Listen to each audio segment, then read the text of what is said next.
We live.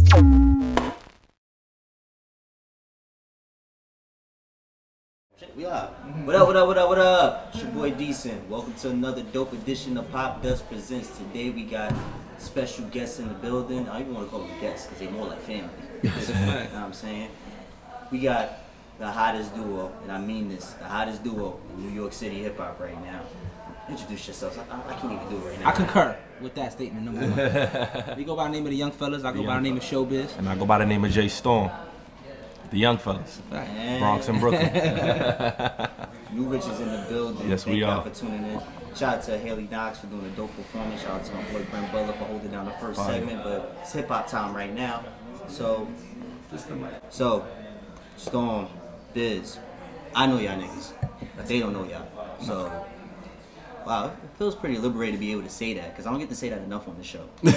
But give the people some info, some history on YF. The YoungFellaz, shit, we met in high school. We've been rocking since we were kids. I want to say, took it serious 2009.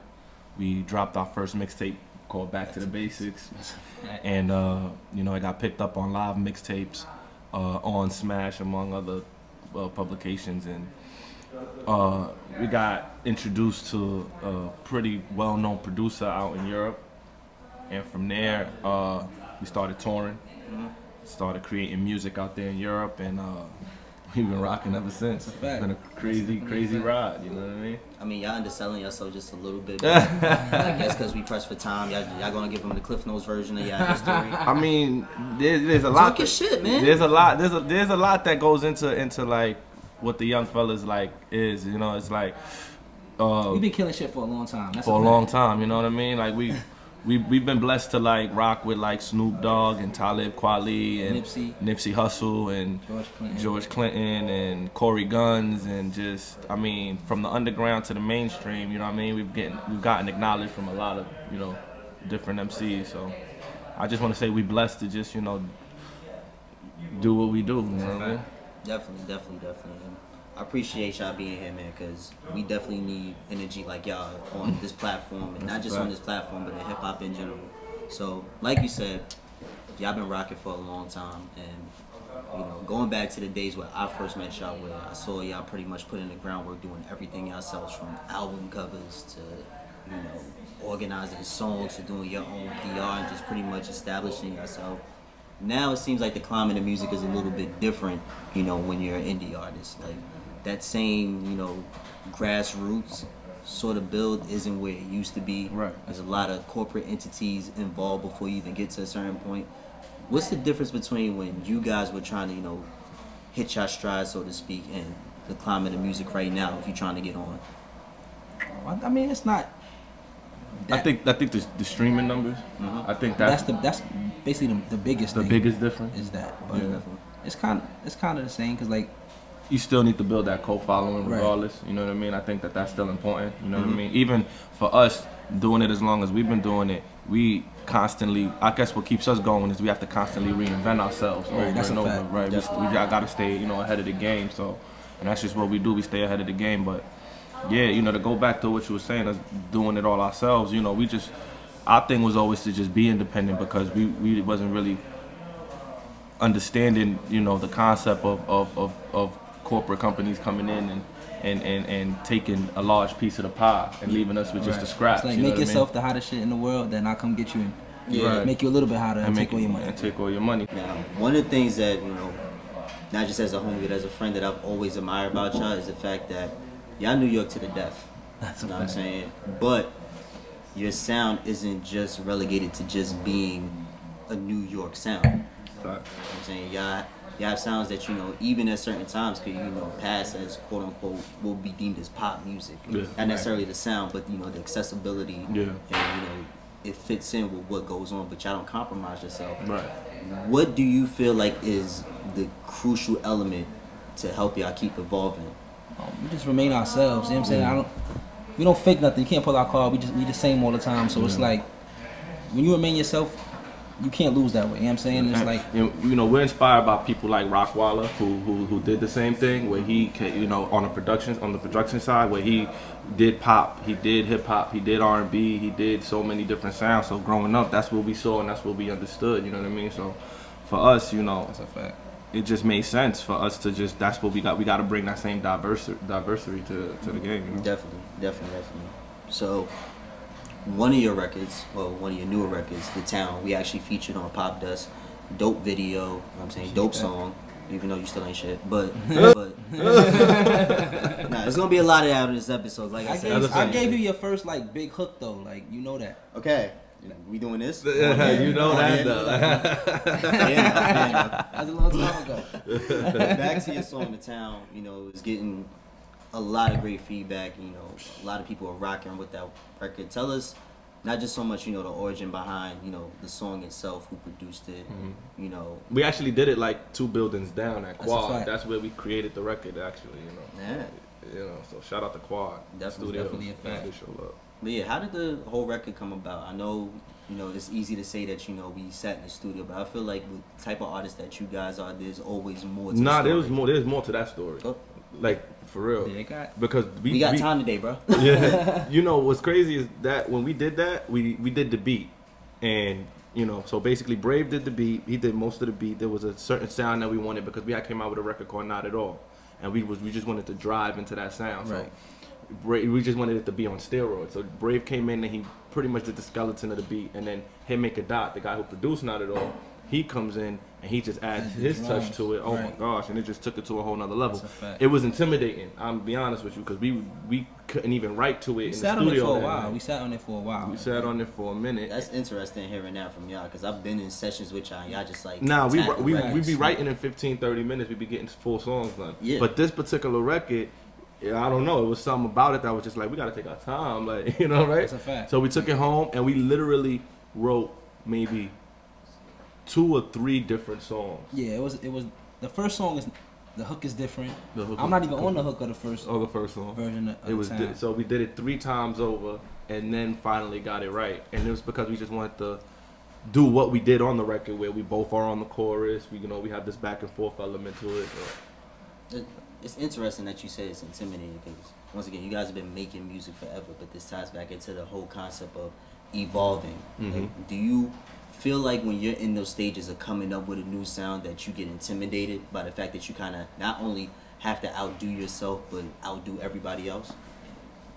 It's the myself part that's harder to do than everybody else. But, and then it does get intimidating sometimes, because it's you gotta come correct, and you know, regardless. And I feel like any great artist, good or bad, goes through the fact that if you know,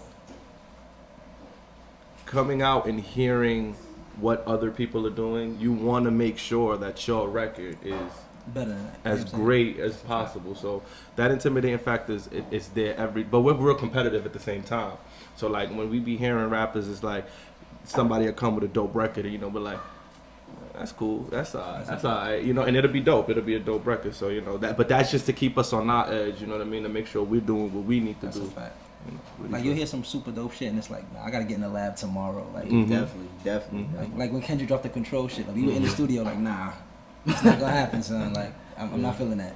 But I feel like that's an element that's kind of missing in hip hop. Not saying you guys are in direct competition with anybody, but it's just the fact that I feel like a lot of people don't strive to be the best of what they do, and which is crazy to me. Yeah. Over the years, it's changed. In the beginning, it was like that. Definitely. And when we were first started, like on 2009, 2010, 2011, there was a lot of competitiveness going on within music, and then I guess, you know, when everything just started becoming friendly, people just started doing records together, and then it became a strategy for the record label to throw 4 or 5 people on a record just so that their record could sell. Yeah. You know, that's when I feel like hip hop just shifted to a different element where people were, you know. It's kind of like with basketball, the concept of a super team. Exactly. Right, and it's like you're the same. I want to beat you, son. Like, I'm cool with you off the court, but this This 60 minutes, I'm gonna kill you. Yeah, kill you. Magic and Bird, you know, respected each other, but they would never be caught in the same team with each other. Because how are you supposed to get better if you always playing with the person that's supposed to be better? Team up with the best and just win all the time. That's why we strive for New Rich. That's why it was always about New. We never really wanted to play on another team. For us to play on any other team, it had to be like Def Squad. You know what I mean? Like you know what I mean? Something that's something that's organic. That's organic and that's already, you know, great. You know what I mean? It's already sold tens of millions of records. I'm not gonna play on the same team as a guy that's just coming out because he got the opportunity before me. You know what I mean? And I feel like a lot of kids should think like that. I think, you know, they should have that same state of mind. Definitely. So guys were intimidated, and that's pretty much a testament to your evolution as artists. Now, what would you say is, you know, the difference between your process then? Because, like I said, I've been in the studio with you guys. I've seen how you guys work. What would be the difference between then, from back to the basics, to now with your most recent work as far as, you know, the creative process and how you guys put things together? It's more strategic now? Way more strategic. Like, then it was just like, if the song is dope, it makes the cut. That's it. Mm-hmm. Like, it was fun. It's still fun. It's fun nonetheless, but it was more, like you said, carefree. You know what I mean? We were just creating just to create. Everything made the cut. I think Back to the Basics had like 20 records, 22 records on it. So like everything, it was like, we're going to keep everything. Where now it's like, we literally look at like, nah, that's not going to work. That's not going to work. And like, we'll create so much where it's like, the 12 songs that don't make it is dope enough to be a project. You know what I'm saying? Like, we'll make 60 records to pick 12. You know, you've seen. Yeah, I did that with The Reflection and Broken Mirrors. Yeah. The facts, like, Broken Mirrors was just records that didn't make the Broken, right, exactly. Broken Mirrors and The Reflection is really supposed to be one project, but because we had so many records, it broke down into an EP and a mixtape, you know what I mean? By the way, guys, The Reflection and Broken Mirrors are the two projects that made me look at them and go, yeah, I need to rap better. Chill. Because, like I said, you guys have always been, you know, consummate professionals, always striving to be the best. You know, you've worked with mainstream, you know, artists. You've been on tracks with them. Now, did that ever deter you whatsoever from wanting to get on songs with them? Like, that same energy that you felt with working on The Town, did you ever feel like, damn, I'm on this record with Snoop. Damn, I'm on this record with Nip. Like, I gotta come hard. Me personally, no. I was like, it's like Iverson when he crushed Jordan. It's like, I wanna show you I'm nice. You know what I'm saying? I could ball too. Yeah. Like, the world know you could ball already, so I want to show you I could ball. It was always like that. You know what I mean? I remember we did a record with Sadat X from Brand Nubian, and he was like, he heard our verses, and you know, we always get this thing when people don't really know we can rap, or they don't really think we can rap. It always happens, I guess, because I joke all day. A young look, and you know, they just we just don't have that gritty hip hop. They just think y'all just too fly. We too fly. Like these dudes about to they about to come in here and dance around this record, and we're like, nah. Like, so Sadat X, he did his verse, we did our verses, and he did his verse first. Like, he was real. I don't want to say arrogant. It was just, you know, he's a veteran, so he was real. I'm gonna write mines. I'm gonna lay mines down first, and I'm gonna come in and I'm gonna let y'all do y'all thing. And he sat there, and you just watched his entire energy just change when our verse. Like, he was on his phone when we was in the booth and looked up like, oh shit. Oh, all right.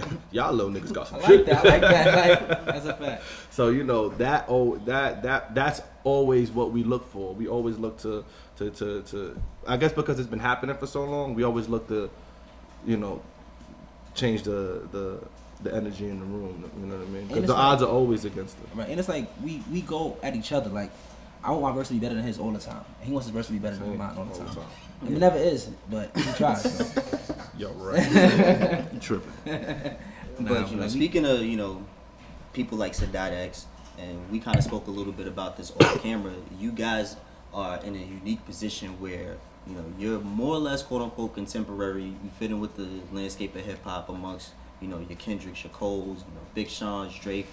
But you guys get a lot of endorsements from legends. Like, the other night, I saw you guys, you know, kicking it with Big Daddy Kane and Ice-T. You know what I'm saying? Yes, Dan. It's true. It's true. Show him, Joe. Show him, Joe. Said, what? Dan does not believe it right now. Show him, Joe. Show's almost over. My ears are just like, what? Yeah. But you guys pretty much get that seal of approval from veterans. Is that I know you guys, want to be respected, amongst your peers, but how does that feel getting that stamp from guys who paved the way for you guys? That matters the most, I think. Like, you know what I'm saying? Because they started this shit. So it's like... Never in a million years would I have thought that some shit like that would happen. That's a To be fact. honest with you. That shit is Yeah, it's super like, dope. I love it. Like, that means more to me than, like, somebody that's doing it now. Just showing love for the sake of showing love. Like, they show love because they put in the same... They put in so much time, effort. So them to even look at us and be like, y'all are dope is super... It's amazing feeling. It's like a dream. Yeah. It's like a dream. And it also cements the fact that you guys aren't, here for the moment. Because, they've seen plenty of people come and go. Right. And I'm pretty sure they're not, extending that olive branch or reaching out and giving that stamp like, yo, you guys got it. So for them to pretty much bestow that blessing upon you, I'm pretty sure it just motivates y'all to just not only steer the path, but hopefully get to that point where you guys are doing that as well. That's with, absolutely. That's a fact. up and coming artists. Absolutely. But I will say this though, it took some time because them veterans was not really, moving like that. They loved their era so much, you know what I mean? For That a long time it was like, nah, I'm yeah, just it was I'm like, these years only. If you came after this, I'm not ready for I'm not ready for it. So even us, we had to do a lot, pay our dues and run record after record and Study the marketing game. strategy after marketing strategy, you know what I mean, to get out there for us to just even get those stamp of approval. You know what I mean? Definitely. So to kind of tie this all in, how do you guys feel? Like, you guys obviously have that respect, you guys have that knowledge when it comes to the game, and it's always been to pay homage to those who laid the foundation, whether they sold 10 records or 10 million. Right. The fact that they came before you guys and they made their impact, and pretty much gave you guys the blueprint, so to speak. How do you feel about newer artists not only not having that respect, but not doing their due diligence to have that knowledge to go and do the research about the guys who pretty much gave them their life without knowing? They gotta do it. That's it. They gotta study You the gotta game. do You know it. what I'm saying? Or you're gonna fall short. You know what I mean? It's like, how do we feel that they don't do it? Yeah. That's fucked up. It's like, because I even move out of music and I watch like LeBron James and how much he pays to Michael Jordan, Magic Johnson, and You gotta study the tape, man. Like Floyd watched Muhammad. and Ali then videos every day. right. It's You know like what I feel I'm like saying? You had to. yeah, it's like everyone does it. So it's like, why wouldn't you in this business do that? You know what I mean? Why not? Why not in the And music? you gotta like take the best from everybody. And like I remember in high school, I read like the 50 greatest MCs, and I'm gonna take everybody's pros and try to add it to what I do. You know what I'm saying? Yeah. And not do their cons, so I could be the perfect artist. I mean, that's what I tried to do. You know what I'm saying? And I think that's what everybody should do. And it's just kind of a weird dynamic, I feel like, because you look at artists today, they more so rather bite from each other as opposed to going back and looking at game tape and seeing how they could take elements from the past and incorporate That's it a in their fact. style for today. Not necessarily, jocking the swag, but pretty much just like, yo. No, jogging the swag. These are no artists. They Try to be PC, but no, that's what they It do. happens. yeah, but I just feel like, But that's going back to that. I think just the way the word trendy is being used. It's Yeah. just that's really what it's about. It's like, if it's trendy, I'm gonna do it versus me trying to create my own path, my own way. You know what I mean? And definitely. like, we never try to sound like somebody else on the record. You know what I mean?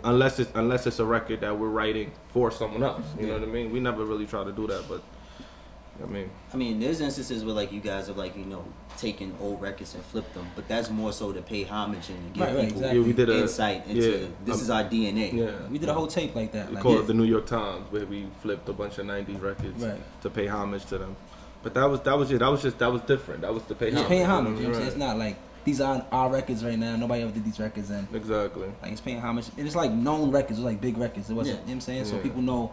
Oh, they flipped that record. They flipped that whole record. And once again, you guys did it in a sense where it didn't come across as mocking. It was paying homage. And we It had a was- producer like take the sample and reproduce every record. Yeah. Add like more trap drums to a lot of shit. You know what I'm saying? Make it sound more like now. Yeah.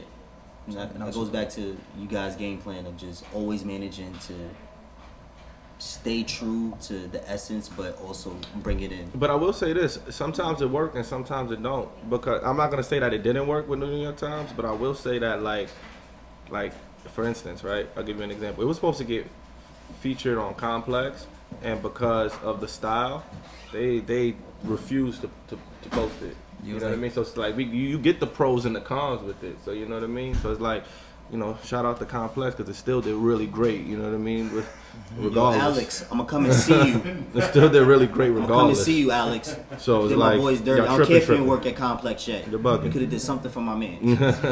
but you know, so you get the pros and the cons when you try to just kind of like go against the grain. You know what I mean? I think that's even why the newer artists try to do the trendy stuff is because they know they might get the placements Like or they the told big us like it was blogs. like too boom bap-ish, and it's like Right, or it won't get enough clicks because that's not what they're And putting up 5-6 times a day. that bugs me out. Like just not even as an artist, but just like as a fan of hip hop, when people start to take the elements of hip hop and go, yo, that's not hip hop. right, that's Like, a fact. you know, nah, like you rapping too much. Like, That's what I'm supposed to nah, do. the drums on this is, you know what I'm saying? They got too much of a bounce to them. Right. Like, nah, that sample, you know, it's too dirty. Like, Right. it's taking all these elements that make hip hop, and kind of saying like, nah, this ain't it no more. And I feel like that's crazy. That's like removing, you know, the crossover from basketball. Right. You know what I'm saying? That's like taking away the 3-point shot. It's like these are things that are essential to the game. Absolutely. And yeah, you can experiment, you can do other things, but when it comes time for you to just, you know, stick yourself in an arena where you just gotta rap and you gotta show and prove, like this is what you gotta do. Right. Yeah. Exactly. At least when you try to do it at the level that you guys are trying to do it, at least. Yeah. But you know, still with the boom bap and the dirty sounds and stuff, you know, those things are cool too. But you know, the trap side of things is still not. There are great ideas there too. There are great elements there too. You know what I mean? Definitely. It's just you know, it's really more or less like the problem is within the copycats. You know what I mean? Or the people who are not innovative. You know what I mean? That's really, I feel, where the issue is within the state of hip hop, more than it is about what the sound is. You know what I mean? Yeah. Like the trap sound to me, I think is great. I think when they do it correctly, right. It's just Dope. the quality is dope. Yeah. You know what I mean? Because there's a lot of our music that has trap elements to them that, you know, because we just appreciate, you know, the sound and we try to give it as much of a unique sound as possible. Like, Yeah, but that's like you said, taking different elements of, you know, the culture and then making it your own. yeah. Curated this event, this series of parties called 90s versus Trap. That's a fact. Tell our viewers how the concept came to be and how you guys are doing, because, you know, last few times a nigga didn't make it home on only one condition, but it's another story for another time. But Fact. 90s versus trap was like, so, you know, last year we went on tour with Joey Fats and D Savage. So shout out to Joey Fats, shout out to D Savage, shout out to Cutthroat.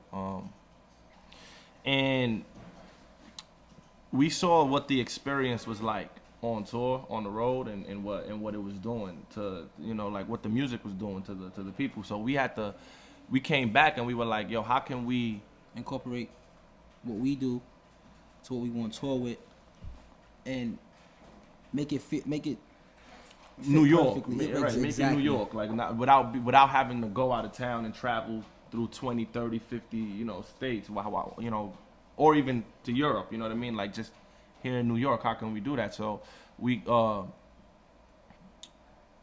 friend of ours, who he actually works with us, he was like, yo, why don't we do 90s versus trap?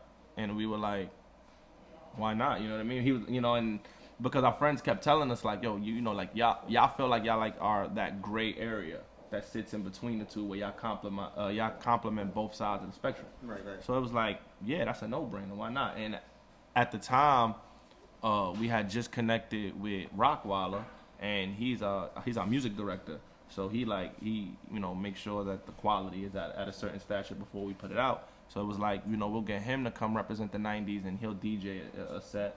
And then we had, you know, we just started building with DJ First Choice from Power 105, because he was playing Not At All a lot, and he was playing it on Power 105. He was putting it on his mixtapes, and he was really supporting the record. He was playing it at parties. He was just really supporting the record. Still the First Choice. So shout out to DJ First Choice as well. So it just became a thing where we were like, let's just bring everything together. You know what I mean? Let's have all of it happen in this one event.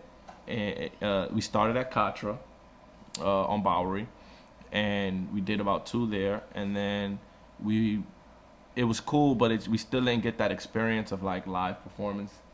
And we moved to SOBs, and we did SOBs, and we packed. We were surprised when we did SOBs too, because we actually did we had a really good turnout. And now we're at part 4. We're about to do part 4, Sunday, March 25th at Esther and Carol down on Bowery. Nice.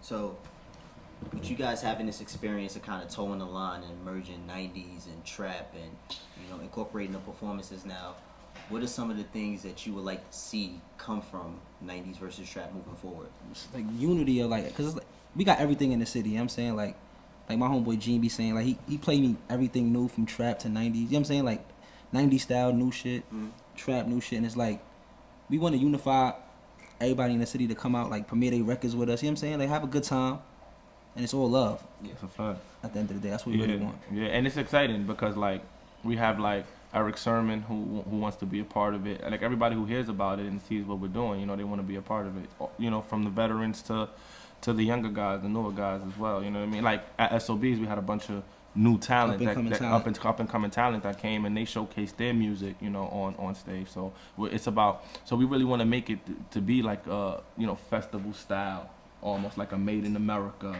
kind of, like where you can perform, but then you also have like, you can get fucked up in the crowd, you know what I mean? Right, drink, hang out, dance, have a good time. Party. Yeah, I can't fucking read that. Should Let's I pop get this bottle. closer to Let's pop this bottle. Let's pop this bottle. So- Dan just wants to drink. Okay, So, so Yeah, Dan wants to drink. it's all I see he had the Dunkin' Donuts cup of the He got the Jackie. Dunkin' Donuts with the because jacket. They're gonna get rid of the foam cups. All right, this is some bullshit. What they're doing is going eco-friendly. That's gonna be horrible. The alcohol is gonna seep right through it. Millions of cups already. Fuck. Yeah. So I'm saving them. I'm getting all different sizes. our producer is notifying us of, you know, our new segment that we have in place. So, would y'all do the honors of popping a Popdust Prosecco? The bottle. We gotta tap the bottle for good luck. Thank you, good sir. Thank you, good sir.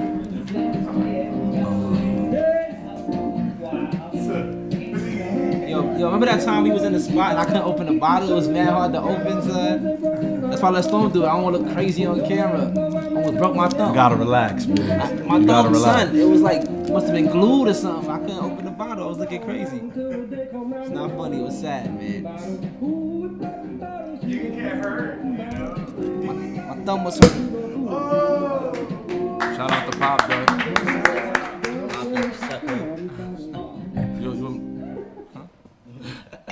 Yo, son.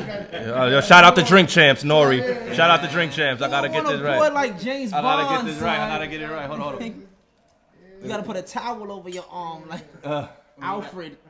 You gotta get it right. You gotta get it right. Jeffrey, son. There you go. I put my own troubles. You guys all like, don't mind if I do.